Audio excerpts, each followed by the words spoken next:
মালাইটা আমার অনেক বেশি পছন্দের। যেমন মালাই চমচম, মালাই চপ, দুধ মালাই, রসমালাই এবং যে আইসক্রিমটা থাকে দুধ মালাই ওইটাও আমার অনেক বেশি পছন্দের। মানে মালাইয়ের মধ্যে যত রকমের খাবার আছে সবগুলোই আমার অনেক বেশি পছন্দের। আর আমার বাচ্চাদেরও সেম। আর আমার বাচ্চারা কেকটা অনেক বেশি পছন্দ করে। তো প্রায় সময় তাদের জন্য কেক বানানো হয়। তো আজকেও বানাবো ভাবলাম, তো যেহেতু বানাবোই ভাবলাম যে আজকে একটু অন্যরকম করে মালাই কেক বানিয়ে ফেলি। অনেকদিন থেকে আমার এই রেসিপিটা মাথায় ঘুরপাক খাচ্ছিল, বানাবো বানাবো করে আসলে বানানো হচ্ছে না। তো যেহেতু আজকে বানাচ্ছি তো ভাবলাম আপনাদের সাথেও শেয়ার করি। হ্যালো এভরিওয়ান, আসসালামু আলাইকুম। কেমন আছেন সবাই? আশা করছি ভালো আছেন। আমিও আলহামদুলিল্লাহ ভালো আছি। প্রথমেই দেখতে পাচ্ছেন আমি একটি বড় বোল নিয়ে নিয়েছি আর 4টা রুম টেম্পারেচার ডিম। অবশ্যই এটা রুম টেম্পারেচারে থাকতে হবে।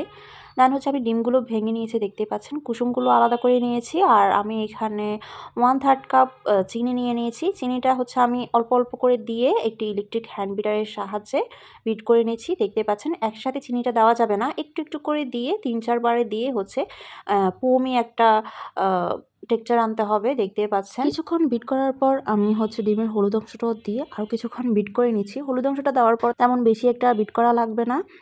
দেন হচ্ছে আমি দিয়ে দিয়েছি এখানে 1 কাপের মতো ময়দা। ময়দাটাকে একটা চালনির সাহায্যে চেলে নিয়েছি, তাহলে খুব স্মুথ হবে ব্যাটারটা। আর এখানে দিয়ে দিয়েছি 1 চা চামচ বেকিং পাউডার। তারপর আমি হচ্ছে একটি স্প্যাচুলারের সাহায্যে ভালো করে মিক্স করে নিচ্ছি। দেখতে পাচ্ছেন কিভাবে মিক্স করছি। একইভাবে আলতো করে মিক্স করে নিতে হবে যেন ফোমটা যেন নষ্ট না হয়। এভাবে হচ্ছে আমি অনেকটা সময় নিয়ে মিক্স করে নেব। অবশ্যই ধৈর্য নিয়ে সময় নিয়ে এটা হচ্ছে মিক্স করতে হবে। খুব তাড়াতাড়ি মিক্স করা যাবে না। তো মিক্স করতে করতে অনেকটাই মিক্স হয়ে গিয়েছে, দেখতে পাচ্ছেন। তো আমি হচ্ছে একটু সামান্য এলাচ গুঁড়া দিয়ে দিয়েছি। আপনারা চাইলে এখানে যেকোনো ফ্লেভার অ্যাড করতে পারেন। দেন হচ্ছে আমি যে পাত্রটাতে হচ্ছে কেকটা বসাবো ওইটাতে একটু তেল টিস্যু সাহায্যে একটু ব্রাশ করে নিচ্ছি, দেখতে পাচ্ছেন। তারপর তেলটা ব্রাশ করে নেওয়ার পরে আমি হচ্ছে কেকের বেটারটা দিয়ে দিয়েছি। তো দিয়ে স্প্যাচুলার দিয়ে হচ্ছে আমি একটু সমান করে দিচ্ছি আর একটু ঝাঁকিয়ে নিচ্ছি যাতে সমানভাবে সব জায়গায় চলে যায়। আর আমরা পুডিংটা যেভাবে বসাই পানির ভাপে, ওইভাবে হচ্ছে আমি কেকটা ভাপে বানাবো আজকে। একটি বড় হাঁড়িতে হচ্ছে একটি স্ট্যান্ডে দিয়ে তারপর সামান্য পানি দিয়েছি। অনেক বেশি পানি দেওয়া যাবে না, তাহলে কিন্তু কেকের উপরে পানিটা উঠে যেতে পারে। তারপর আমি কেকের পাত্রটা হচ্ছে বসিয়ে দিয়ে প্রায় 20 থেকে 30 মিনিটের মতো রেখে দিয়েছি ঢাকনা দিয়ে। এই তো হয়ে গিয়েছে আমার কেক। আমি কেকটা হচ্ছে নামিয়ে টুথপিক দিয়ে অবশ্যই চেক করে নিয়েছিলাম, সেটা অবশ্যই আপনারা দেখতে পেয়েছেন। তারপর আমি এটা নামিয়ে আমি হচ্ছে মালাইটা বানিয়ে নেব। তো মালাইটার জন্য আমি হচ্ছে এখানে 2.5 কাপের মতো দুধ দিয়ে দিয়েছি একটি প্যানে। এরপর এখানে দিয়ে দিয়েছি 2.5 টেবিল চামচের মতো কনডেন্সড মিল্ক। আপনারা যদি বাসায় থাকে তাহলে হচ্ছে 1/2 কাপ দিবেন। তো আমার বাসায় যতটুকু ছিল আমি পুরোটাই দিয়ে দিয়েছি। আর চিনি দিয়েছি হচ্ছে আমি এখানে 2.5 টেবিল চামচ।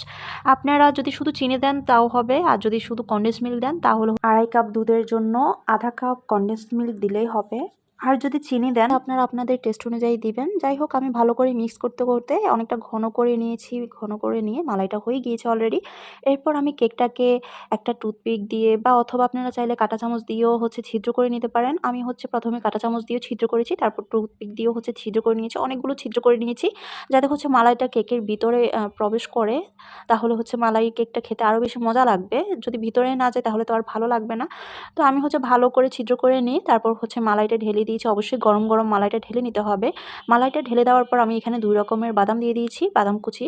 এখানে দিয়েছি আমি কাঠবাদাম আর পেস্তা বাদাম কুচি। তো সুন্দর করে ছড়িয়ে দিয়ে তারপর হচ্ছে আমি কিছুক্ষণ ফ্রিজেও রেখে দিয়েছিলাম। ঠান্ডা ঠান্ডা এই মালাই কেকটা খেতে কিন্তু ভীষণ মজা লাগে। এই তো দেখতেই পাচ্ছেন আমার মালাই কেকটা কিন্তু অলরেডি হয়ে গিয়েছে। তো ফ্রিজে রাখার কারণে মালাইটা কিন্তু অনেকটাই হচ্ছে কেকের ভিতরে চলে গিয়েছে আর কেকটা অনেকটাই ফুলে গিয়েছে মালাইটা খেয়ে। তো অনেকটা লোভনীয় দেখাচ্ছে। আমার তো এখন দেখে আবারও খেতে ইচ্ছে করছে, এত বেশি মজা ছিল আর আমার বাচ্চারাও অনেক বেশি পছন্দ করেছিল। তো আমি হচ্ছে একটু কেকটা সার্ভ করে নিচ্ছি আর আরও মালাই ছিল, আমি হচ্ছে ওইটাও ঢেলে নিয়েছি, যার কারণে এত বেশি মালাই দেখাচ্ছে। তো এটা আসলে মালাই বেশি করে দিয়ে খেতে অনেক বেশি মজা লাগে। অনেক বেশি মজা ছিল এই মালাই কেকটা। আপনারাও চাইলে খুব সহজে বানিয়ে ফেলতে পারেন এই মালাই কেক। ছোট বড় সবাই অনেক বেশি পছন্দ করবে। তো কেমন লেগেছে আমার ভিডিওটি সেটা কিন্তু কমেন্ট করে জানাবেন। আর এমন মজার মজার রেসিপি দেখার জন্য অবশ্যই আমার পেজটিতে লাইক ফলো করে দিয়ে রাখবেন। তো আজকের ভিডিওটি এ পর্যন্তই। সবাই অনেক বেশি ভালো থাকবেন, সুস্থ থাকবেন আর আমার জন্য অনেক বেশি বেশি দোয়া করবেন। আল্লাহ হাফেজ।